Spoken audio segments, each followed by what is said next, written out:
So here's the deal. This video is gonna be a little bit of a challenge. Right now, we're staying at this Airbnb cabin and the weather looks awesome. We've got forest, we have this awesome property, and we're gonna see how many photos we can get in just this one location. The idea is that a lot of times we get stuck in places and we're not sure what to do and what to shoot. So by limiting ourselves, we can kind of then re-expand our creativity and try to get some cool photos. So let's go do that.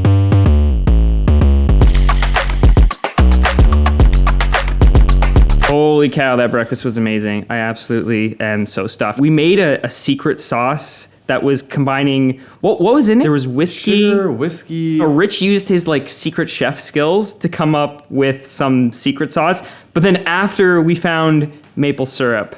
Anyways, let's go shoot some stuff. Let's go. So what was in that sauce you made this morning? Like, what did you call it? Like a whiskey butter sauce, I guess. Whiskey butter sauce. Like, it's just like a made up thing because we didn't have any maple syrup. It's a recipe. Butter, sugar, a little bit of almond milk, vanilla. Not quite maple syrup, No. but a good substitute.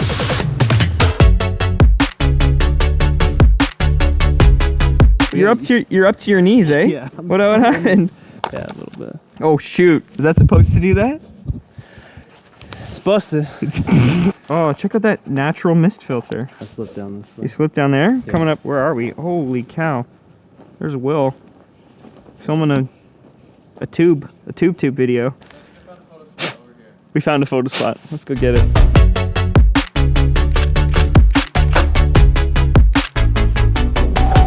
So because we're in a location, the first and probably the most obvious thing is to shoot details of the location. And in this case, I think some architectural photography is gonna be really cool. Because one, we've got this building here, and we've got that building, the main building back there, which is super cool. And I think we can play with that and maybe include Will back there or Rich in some of these photos. So I think I'm gonna back up a little bit here into the snow and then shoot back at that so I can shoot at like 35 millimeters. Let's see. So this building here, we're doing some really cool photos in front of it. I'm shooting at a combination of 15 and 35 millimeters, so you get that really wide angle effect. And then you have Will in the background, which is just adding a little bit of framing. But it is a little bit boring because I don't have anything to give him to hold or do. Hold on. Will, what about this? You could hold wood. Is that Just a single piece of kindling. well, I mean, it's bigger than kindling. Very manly. Very manly. What if I gave you a whole stack? Maybe that would make you look outdoorsy. I could like carry some under my arm maybe. Oh, here we go. Now, ideally, we would have an axe, but unfortunately, we didn't bring an axe. The default photographer tool is always the tripod, but in this case, we'll just use the wood.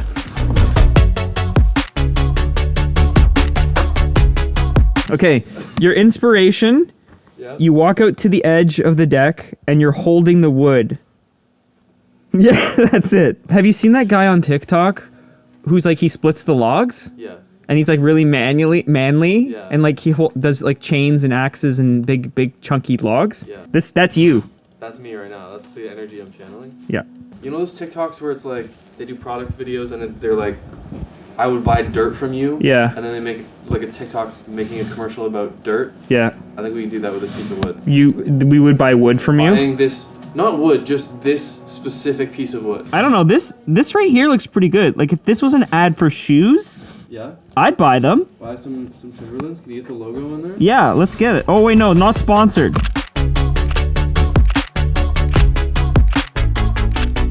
That was some pretty good acting, I will say. Yeah, I think I made that. I think I pulled that off. The inspiration, in case it didn't get caught on the audio, was to pretend that you were bringing wood home to your family. The one piece of wood looked like you weren't providing very well, so we gave him the whole stack of wood to make it look more substantial. It may have been a bit ridiculous, but the whole point is giving Will a prop made the photo have like an aspect of storytelling to it.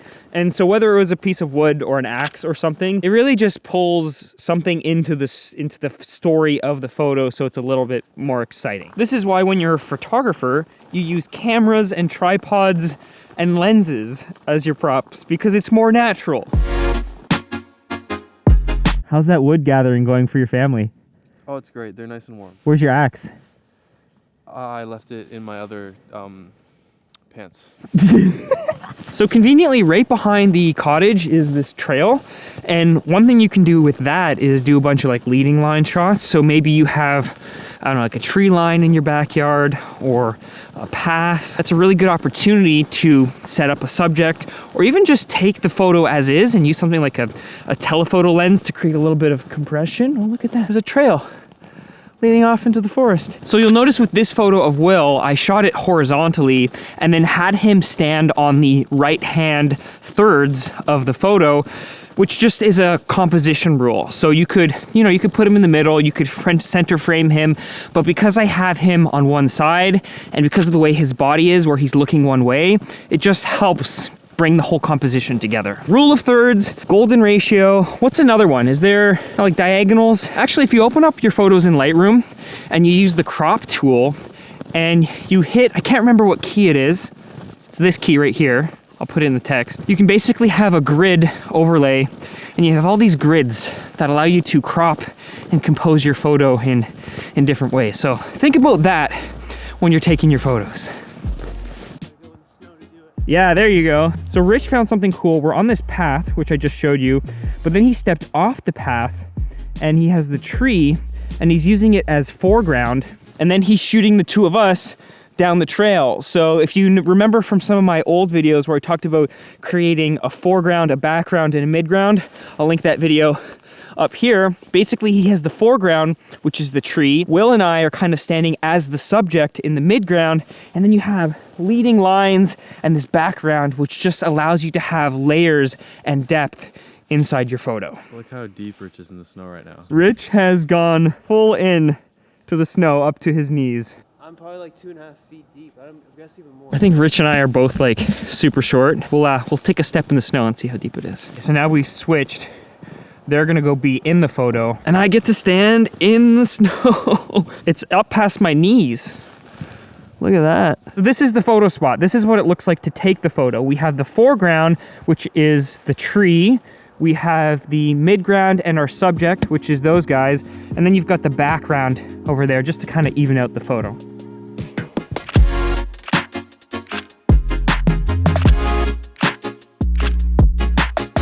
Most of these photos I've been shooting at 35 millimeters because we're shooting on the wide angle lens. Some of the ones of Will that were shot on the deck were shot with the 70 to 200. So sometimes it's nice to have different lenses to try different options.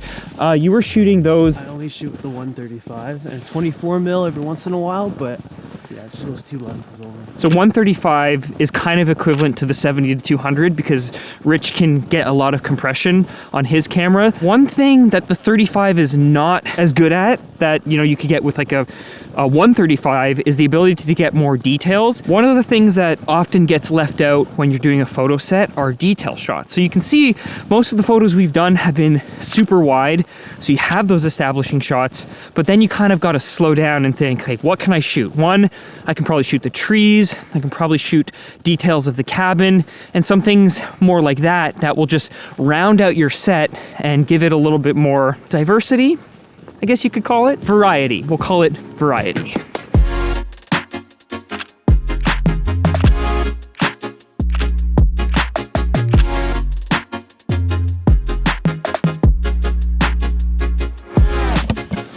They're filming a music video. All right, so there's a bunch of different examples of photos shot in detail photos, of architectural photos, of portrait photos, all within the same location, just using the natural environment and the built environment that we have around us. So let's go inside and warm up just a little bit.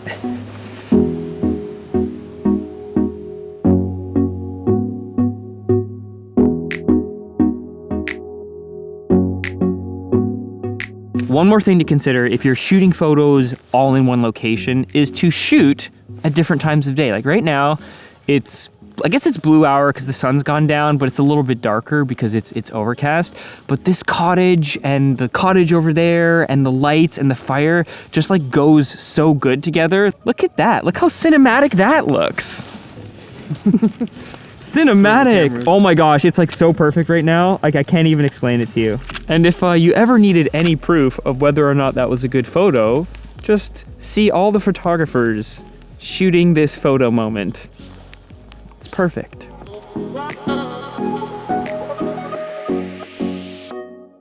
We found something. What'd you find? You ready for this? Oh! Is it gonna spring out? Oh! It's a gym! Welcome to my crib. Oh, there's the neighbor. Hi, neighbor.